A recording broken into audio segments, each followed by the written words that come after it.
እኔ ሌላ ቦታ መኖር እችላለሁ። ማን ያውቃል? በፊት እንግዳ ክፍል ሊኖር የነበረ የቀድሞ ባለቤት ዘመድ ቢመጣስ? አብርሃም ዲናና እንዲሁም ደግሞ ማርኮንን ጠራርጎ ከቤት አስወጣቸው። ዲናም በጣም ተናደደች። አብርሃምን ጉሮሮን አንቃ ሲጣደረገችው። አብርሃምን ስታንቀውም ቆይ አንቺ ምን ፈልገሽ ነው ሲላትም በፍጹም እኔ እንዴት ይህን ሁሉ ታረግብኛለህ ወይስ ደግሞ ሳትታመም እንዴት እኔን ታጃጅልኛለህ በማለት እኔን አታቀኝም ማለት ነው። በፍጹም እዚህ ጋር እሞታታለሁ እንጂ እንደዚህ በቀላሉ ጥይህ አልሄድም በማለት አብርሃምን ጉሮሮን ታንቀዋለች። ማርኮንና እንዲሁም ደግሞ ዲና አብረው በመሆን አብርሃምን ለመጉዳት ይሞክራሉ። ነገር ግን ደግሞ ደስ የሚለው ነገር እዝራ መጥቶ ነበርና እዝራ ተረፈው። አሁን ላይ ራሱ በፍጹም አንተኛም ላንተ በፍጹም እኔ አልተውህም እያለ እንዲሁም ካወክ እስከዛሬ ድረስ ጅለህ እንጂ አንተ ማትራባ እንዲሁም ደግሞ የማይገባ ይኸው ዲና ማለት ሚስቴ ነች እህቴ አይደለችም ብሎ ማርኮንም እውነቱን አፈረጠው። አብርሃም ራሱን መቆጣጠር አቃተው። በዛን ሰዓት ነበረ ይህ ሁሉ አመት እኔ ላይ ድራማ የተሰራ ነበር ወይ ቆይ ምንድነው ምክንያታችሁ ብሎም ይለዋል። ምክንያታችንማ አንተ ጅለህ ምክንያቱም ደግሞ አንተ እዛ ተኝተህ እሷ ግን እኔ ጋር መታ ነበር የምትተኘው የምታድረው። አንተ ግን ምንም ነገር ቢሆን አታይምም ወይም ደግሞ አሰማም አህያነ በማለት ማርኮንም ይሰድበዋል። ይህንን በሚሰድበው ሰዓት አብርሃም በጣም አዘነ። እኔ እኮ የሁሉ ነገር ጅል የሚያስብለኝና እንዲሁም ደግሞ የሚያስበላኝ ይህ የዋህነቴ ነው በማለት አብርሃም ይጸጸታል። እንዲሁም ማርኮን በፍጹም አልለቅም፣ አንተን እገልሃለሁ፣ እንደዚህማ ጊዜን አቃጥዬ በባዶ አልሄድም በማለት ይፎክርለታል። ይህንን በሚያስብና እንዲሁም ደግሞ በሚፎክርበት ሰዓት ማርኮን ራሱን አያውቅም ነበረ። ምክንያቱም ደግሞ ዲና ይህንን ስትነግረው ወይም ደግሞ አብርሃም እውነቱን አውቋል እኔም እርጉዝ እንዳልሆንኩኝ አውቋል ስትለው ማርኮን በፍጹም ዲናን አላመናትም ነበረ። እና ምን እያልሽ ነው? በፍጹም ይሄን ነገር አላምንሽም። ያ በግ ነው ወይ የሚነቀው? በምን ምክንያት? ራስሽ ነሽ ያስነቃሽው። የሚሆን አልለቅሽም፣ እገልሻለሁ የሆነ ስህተት ሰርተሽ እንደው ብሎም አብርሃም ማለትም ማርኮን ዲና ይናገራታል። ዲናም በጣም ተበሳይታ ይውልህ እኔ ምንም ነገር የማውቀው ነገር የለም አብርሃም ራሱን ስትወደቀ እናም እኔም ደግሞ እውነት መስሎኝ ወደ ሆስፒታል ወሰድኩት። ከዛም በኋላ ነበረ እኔ የኔን ውጤ ወይም ደግሞ እኔ እንድመረመር ያደረገው። እናም እኔ ትክክለኛ አብርሃም አሞታል ብዬ ነበረ። ለካ አብርሃም አሞት ሳይሆን እኔን ሁሉንም ነገር ሊያንትልል ማለትም እውነቱን ለማወቅ ፈልጎ ነው። እናም እባክን ይሄው ነገር ሊያጣሉን ፈልገው ነው፣ ውሸት ነው ብለውም ግን ደግሞ በፍጹም ሊቀበለው አልቻለም ነበር ያለው። ምክንያቱም ደግሞ ማርኮንና ዲና በቆሙበት ነበረ ስጦታውን ያበረከተላትኝ። እናም ስጦታውን እስክታዩ ድረስ ዲና በጣም ቸኩላ ነበረ። ያ ስጦታ ሲሰጥ ግን ደግሞ ዶክተር ርብቃ በጣም ነበር ተንቀጠቀሰችው።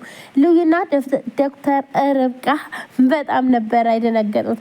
ምክንያቱም ደግሞ ሁሉም ሚስጥሩን ስለሚያውቁ እዛ የስጦታ ወረቀት የተጠቀለለው ላይ ሌላ መዘዝና እንዲሁም ደግሞ ከባድ ነገር እንደሆነም ስለሚያውቁ ነበረ። ነገር ግን ደግሞ ማርኮንና እንዲሁም እዝራ በጉጉት እያዩ ነበረ ምን ሰጥቷት ነው በማለት እንዲሁም አዲሷ ሰራተኛ ወይም ደግሞ ሜርሲን ጨምሮ ሜርሲ አሁን ላይ በተለይ ከእዝራ ጋር በእዝራ ፍቅር ወድቃለች። ግን ደግሞ የገባውበት እንዴት ረሳለው? ትምህርቴን ትቼ ብዙ ነገር ዋጋ እየከፈልኩም እስከዚህ ሰዓት ድረስ እና እንዲሁም ደግሞ ትምህርቴን ላላቋርጥ ቃል ገብቼ ነበር። አሁን ግን ደግሞ የእናቴ ነገር ሆኖብኝ ሁሉንም ተውኩት በማለት እያዘነች መጽሐፏን እያነበበች እያለ ዲናም ትሄድና ወረቀቷን እንዳለ እንዲሁም ደግሞ መጽሐፉን ቡጭቅጭቅ አድርጋም ትጥልባታለች። በዛን ሰዓት እያለቀሰችና እያዘነች የተቆራረጡት ወረቀቶችን ሰብስባ በአንድ ላይ አድርጋ ስታጠና እዝራ ያታል። እዝራም የምታነበውን ወረቀት ወይም ደግሞ ምን አይነት መጽሐፍ እንደሆነ ካየም በኋላ በጣም አዝኖ ይሄዳል። እናም ደግሞ ለሜርሲ የሚያስፈልጋት መጽሐፍ ስለሆነ እዝራ ገዝቶ በስጦታ ወረቀት ጠቅሎ ዘላት መጣ።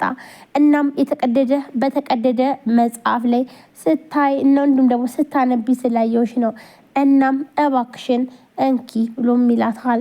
እንኪ ተቀበይም ብሎም በሚሰጣት ሰዓት እናም ደግሞ ይህንን አይሆንም ቆይ አልቀበልም ምን ብላ ነበረ? ይኸውልሽ እኔ አስቤው አይደለም፣ ነገር ግን ደግሞ ሳይሽ እያነበብሽ ስለሆነ ደግሞ ታውቂያለሽ የሚያነብ ሰው በጣም ደስ ይለኛል። እናም ለዛ ታሳቢ አድርጌ የሰጠሁሽ እንጂ ሌላ ነገር እንዳታስቢ ብሎ ይላታል። ይህንን ሲላት ነበረ እሺ ብላ የተቀበለችው።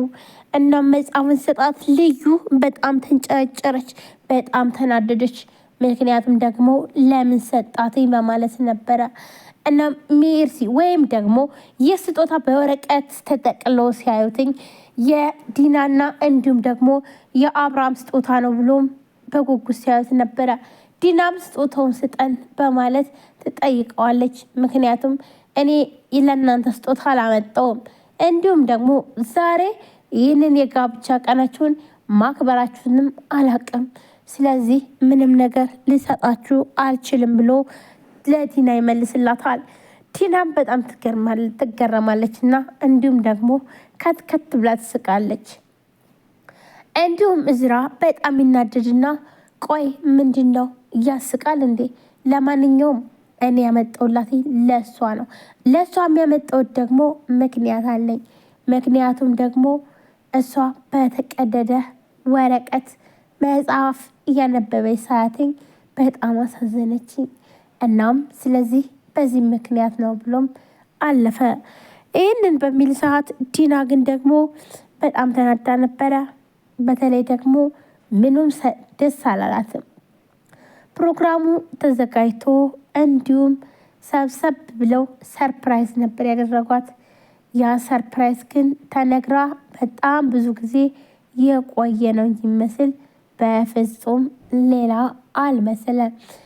እናም ይህ ነገር እንደሆነ እንግዲህ ዲና አሁን ላይ አብርሃምን ይቅርታ እየጠየቀችን ትገኛለች።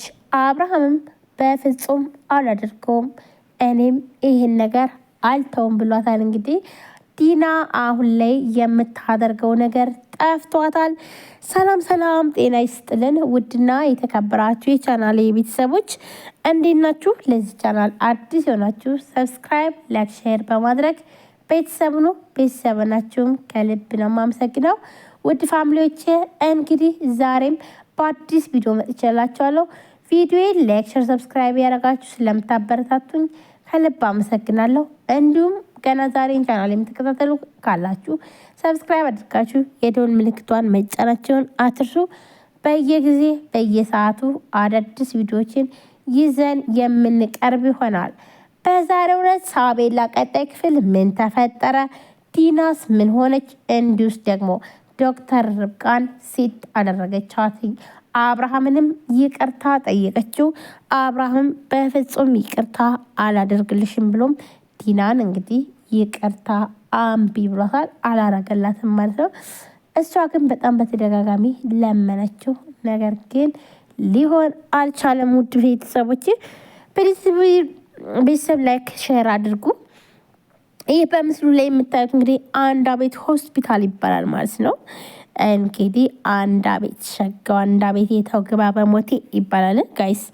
እና ስለዚህ በጣም ያምራል አካባቢው። እውነት ለመናገር እኔ ቪዲዮ ስቀርጽ በቃ ፍጥጥ ብሎ እያዩ ነበረ።